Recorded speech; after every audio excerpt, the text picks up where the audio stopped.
Hello friends, welcome to our channel Wealth Affairs.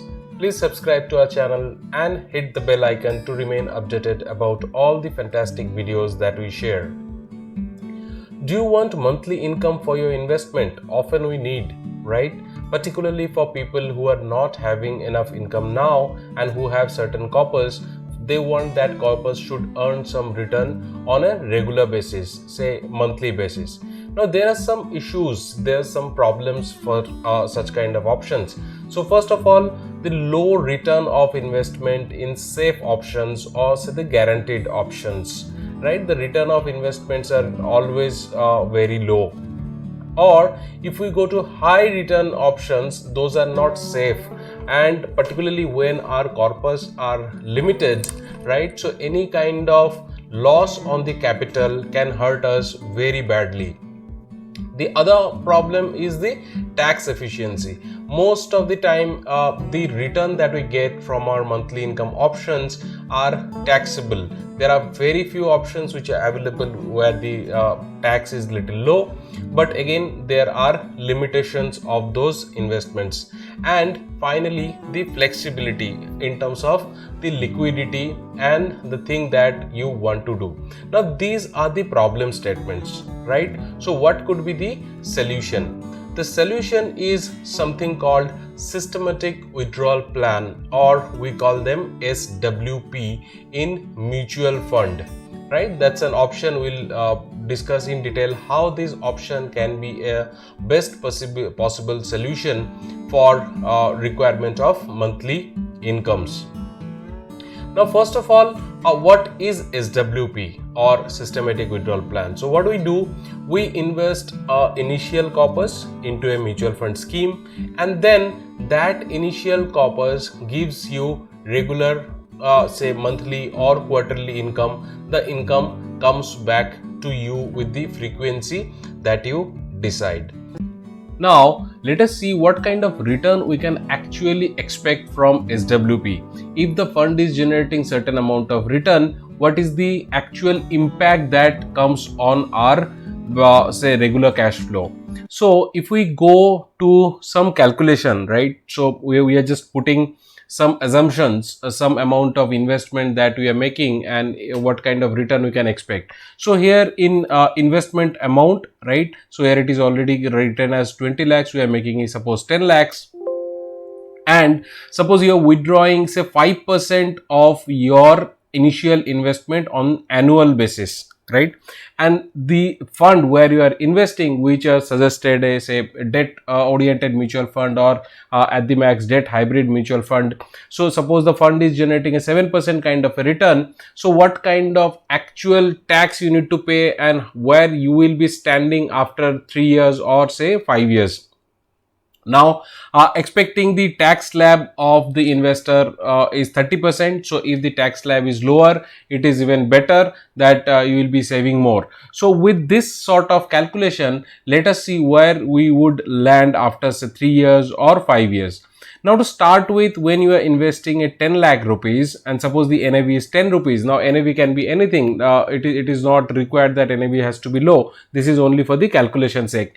So you are buying 1 lakh units of that particular fund, and in the very first month, when after 1 month of investing, when you are starting getting the regular cash flow, when you are getting say 4,074 rupees, right, which is at the rate of 5% per annum, right? So you are getting back 4,074 rupees, but to get 4,074 rupees, you are selling off, or under the SWP arrangement, 405 units, right? It is the money which you are getting is not coming as dividend, it is coming as selling of certain units, right? So after selling off 405 units, the balance units remains 99,595. Now what needs to be noticed that we are getting 4074 rupees, but my capital gain is only 23 rupees. Now how this capital gain is only 23 rupees when I am getting 4074? Because this entire 4074 rupees is not my gain. Out of this 4074 rupees, there are certain amount which is my cost, right? It's because I have sold 405 units. So if you want to calculate what was your cost, so this many units you have sold multiplied by your cost. So 4051 rupee was your cost, right? And you have got back 4074 rupees. So this 23 rupees is your capital gain, and at the rate of 30% you are paying 7 rupee tax on this. So that means your net cash flow comes out to be 4067 rupees. Now this arrangement continues month on month, right? And more the NAV grows, the number of units which needs to be sold to get the same amount of cash flow reduces. Now if this continues for say 3 years, let us see where are we reaching after 3 years. So after 3 years you're getting a total cash flow of 1,46,668 rupees, and in an NAV at the rate of, because just remember that the NAV is growing at the rate of 7% as per our assumptions, right? And the number of units which are bought or which are redeemed for under this arrangement, because the buying has happened only once, the redemption has happened of 13,000 units, and the balance units are 86,763. But the important part is your balance amount is 10,69,000.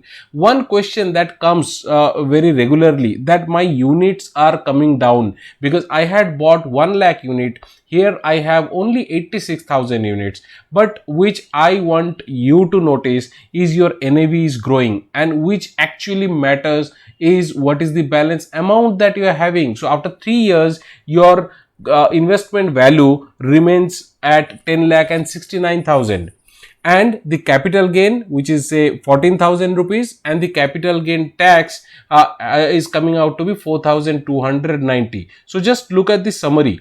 So in entire 3 years we have withdrawn 1,46,668 rupees. The final valuation after 3 years remains 10,69,000. Now why you are getting the 69,000 rupees extra is because the fund is generating a return of 7% as per our assumption. If you just go back to our assumption, so the fund is generating at the rate of 7%, but we are withdrawing at the rate of 5%. So this 2% extra remains with the fund, and which is generating this kind of return.